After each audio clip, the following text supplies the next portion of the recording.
जय माता दी। सभी को, सभी प्रेमियों को माता रानी के चौथे नवरात्र की हार्दिक शुभकामनाएं। सभी प्रेमियों को जय माता दी। आइए आज चतुर्थ अध्याय का हम श्रवण करते हैं। दुर्गा सप्तशती चतुर्थ अध्याय। इंद्रादि देवताओं द्वारा देवी की स्तुति। सिद्धि की इच्छा रखने वाले पुरुष जिनकी सेवा करते हैं तथा देवता उन्हें सब ओर से घेरे रहते हैं, उन जया नाम वाली दुर्गा देवी का ध्यान करें। उनके श्री अंगों की आभा काले मेघ के समान श्याम है। वे अपने कटाक्षों से शत्रु समूह को भय प्रदान करती है। उनके मस्तक पर आबद्ध चंद्रमा की रेखा शोभा पाती है। वे अपने हाथों से शंख, चक्र, कृपाण और त्रिशूल धारण करती है। उनके 3 नेत्र हैं। वे सिंह के कंधे पर चढ़ी हुई है और अपने तेज से तीनों लोकों को परिपूर्ण कर रही है।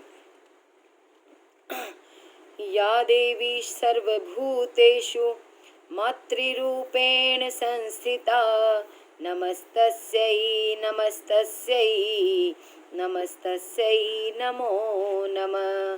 सर्वमंगलमांगल्ये शिवे सर्वार्थसाधिके शरण्ये त्र्यंबके गौरी नारायणी नमोस्तुते।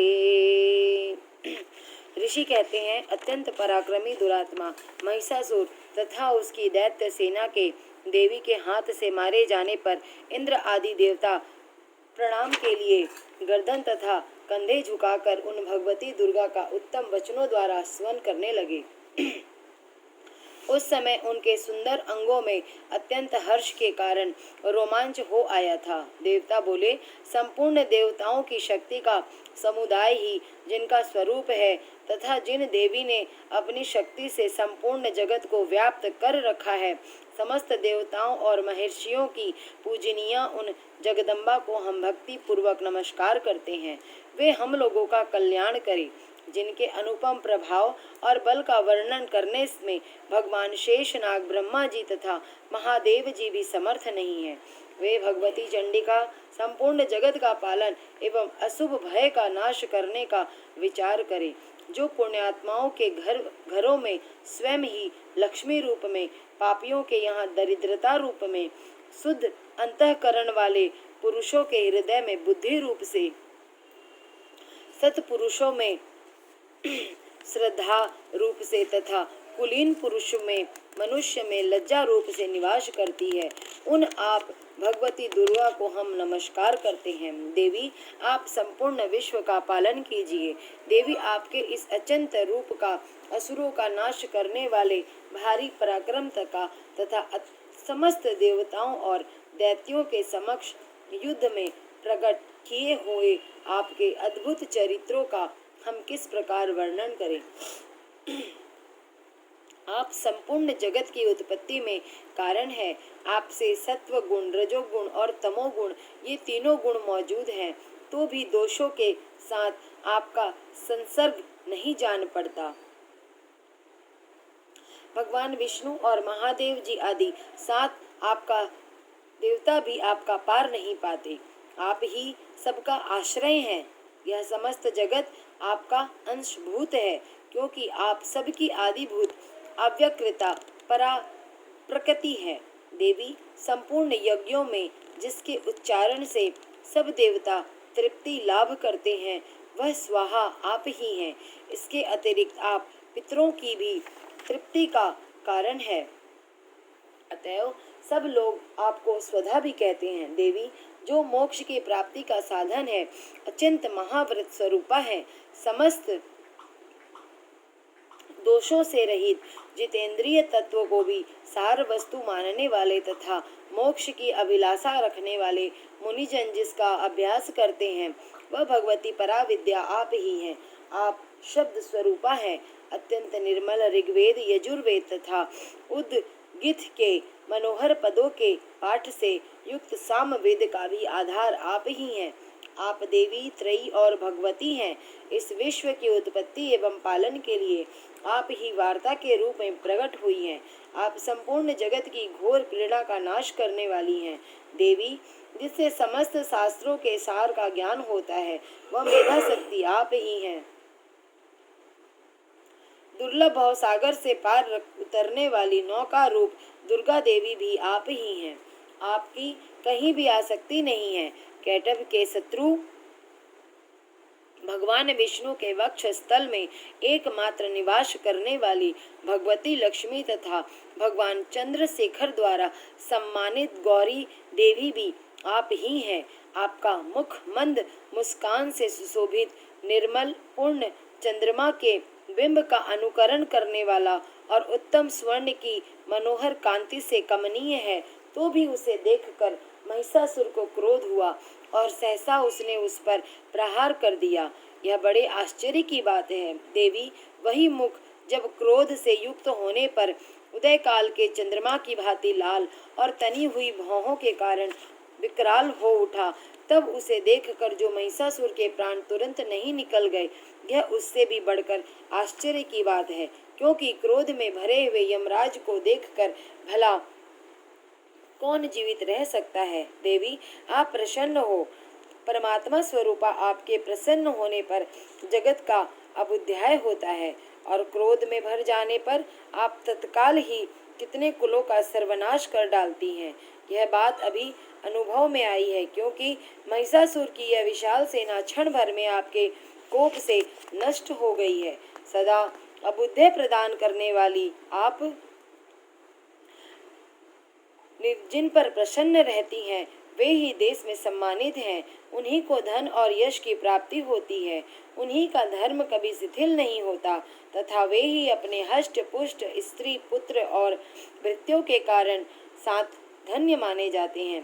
देवी, आपकी ही कृपा से पुण्यात्मा पुरुष प्रतिदिन अत्यंत श्रद्धा पूर्वक सदा सब प्रकार के धर्माकुल कर्म करता है और उसके प्रभाव से स्वर्ग लोक में जाता है। इसलिए आप तीनों लोकों में निश्चय ही मनोवांछित फल देने वाली हैं। माँ दुर्गे, आप स्मरण करने पर सब प्राणियों का भय हर लेती हैं और स्वस्थ पुरुषों द्वारा चिंतन करने पर उन्हें परम कल्याणमयी बुद्धि प्रदान करती हैं। दुख, दरिद्रता और भय हरने वाली देवी, आपके सिवा दूसरी कौन है जिसका चित्त सबका उपकार करने के लिए सदा ही दयाद्र रहता हो।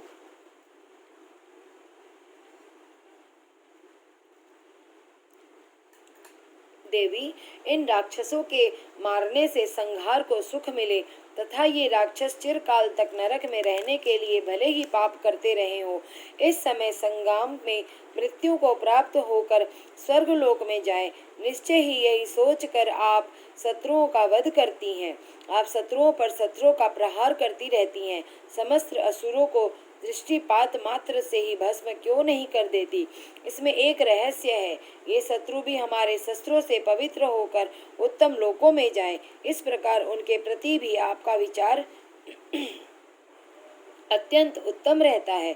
खड्ग के तेज पुंज की भयंकर दीप्ति से तथा आपके त्रिशूल के अग्रभाग की घनीभूत प्रभा से चौंधियाकर जो असुरों की आंखें फूट नहीं गई, उसमें कारण यही था कि वे मनोहर रश्मियों से युक्त चंद्रमा के समान आनंद प्रदान करने वाले आपके इस सुंदर मुख का दर्शन करते थे। देवी, आपका शील दुराचारियों के बुरे बर्ताव को दूर करने वाला है। साथ ही यह रूप ऐसा है जो कभी चिंतन में भी नहीं आ सकता और जिसकी कभी दूसरों से तुलना भी नहीं हो सकती, तथा आपका बल और पराक्रम तो उन दैत्यों का भी नाश करने वाला है जो कभी देवताओं के पराक्रम को भी दुष्ट कर चुके हैं। इस प्रकार अपने शत्रुओं पर भी अपनी दया ही प्रकट कर की है। वरदायिनी देवी, आपके इस पराक्रम की जिसके साथ तुलना हो सकती है तथा शत्रुओं को भय देने वाला एवं अत्यंत मनोहर ऐसा रूप भी आपके सिवा और कहाँ है। हृदय में कृपा और युद्ध में निष्ठुरता, ये दोनों बातें तीनों लोगों के भीतर केवल आप में ही देखी गई है। माता, आपके शत्रुओं का नाश करके इस समस्त त्रिलोकों की रक्षा करी है। उन शत्रुओं को भी युद्ध भूमि में मारकर स्वर्ग लोक में पहुंचाया है तथा उन्मत्त दैत्यों से प्राप्त होने वाले हम लोगों के भय को भी दूर किया है। आपको हमारा नमस्कार है। देवी, आप शूल से हमारी रक्षा करें। अंबिके, आप खड़ग से भी हमारी रक्षा करें तथा घंटा की ध्वनि और धनुष की टंकार से भी हम लोगों की रक्षा करें। चंडिके, पूर्व, पश्चिम और दक्षिण दिशा में आप हमारी रक्षा करें तथा ईश्वरी अपने त्रिशूल को घुमाकर आप उत्तर दिशा से हमारी रक्षा करें। तीनों लोकों में आपके जो परम सुंदर एवं अत्यंत भयंकर रूप विचरते रहते हैं, उनके द्वारा भी आप हमारी तथा इस भूलोक की रक्षा करें।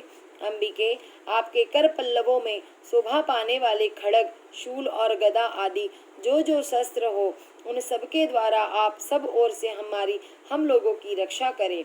ऋषि कहते हैं, इस प्रकार जब देवताओं ने जगन माता दुर्गा की स्तुति की और नंदन वन में दिव्य पुष्पों एवं गंध चंदन आदि के द्वारा उनका पूजन किया, फिर सबने मिलकर जब भक्ति पूर्वक दिव्य धूपों की सुगंध निवेदन की, तब देवी ने प्रसन्न वदन होकर प्रणाम करते हुए सब देवताओं से कहा। देवी बोली, देवताओं, तुम सब लोग मुझसे जिस वस्तु की अभिलाषा रखते हो उसे मांगो। देवता बोले, भगवती ने हमारी सब इच्छा पूर्ण कर दी है, अब कुछ भी बाकी नहीं है, क्योंकि हमारा यह शत्रु महिषासुर मारा गया। महेश्वरी, इतने पर ही यदि आप हमें और वर देना चाहती हैं, तो हम जब जब आपका स्मरण करें तब तब आप दर्शन देकर हम लोगों के महान संकट दूर कर दिया करें तथा प्रसन्न मुखी अंबिके, जो मनुष्य इन स्रोतों द्वारा आपकी स्तुति करे, उसे वित्त, समृद्धि और वैभव देने के साथ ही उसकी धन और स्त्री आदि संपत्ति को भी बढ़ाने के लिए आप सदा हम पर प्रसन्न रहे। ऋषि कहते हैं, राजन, देवताओं ने जब आपने अपने तथा जगत के कल्याण के लिए भद्रकाली देवी को इस प्रकार प्रसन्न किया, तब वे तथास्तु कहकर वहीं अंतर ध्यान हो गई। भूपाल, इस प्रकार पूर्व काल में तीनों लोकों का हित चाहने वाली देवी जिस प्रकार देवताओं को शरीरों से प्रकट हुई थी, वही सब कथा मैंने कह सुनाई। अब पुनः देवताओं का उपकार करने वाली वे देवी दुष्ट दैत्यों तथा शुंभ निशुंभ का वध करने एवं सब लोगों की रक्षा करने के लिए गौरी देवी के शरीर से जिस प्रकार प्रकट हुई थी, वह प्रसंग मेरे मुंह से सुनो। मैं उसका तुमसे यथावत वर्णन करता हूँ। इस प्रकार श्री मार्कंड पुराण में सर्वाणिक मनवंतर की कथा के अंतर्गत देवी महात्म में शुक्रादि स्तुति नामक चौथा अध्याय पूरा हुआ। बोलो सच्चे दरबार की जय। हे माई मेरी सच्चियां जोता वाली माता, तेरी सदा ही जय। या देवी सर्वभूतेषु मातृरूपेण संस्थिता, नमस्तस्यै नमस्तस्यै नमस्तस्यै नमो नमः। सर्वमंगल मांगल्ये शिवे सर्वार्थ साधिके, शरण्ये त्र्यंबके गौरी नारायणी नमोस्तुते। बोलो सच्चे दरबार की जय। हे माई मेरी सच्चियां जोता वाली माता, तेरी सदा ही जय। सभी प्रेमियों को जय माता दी, जय माता दी, जय माता दी।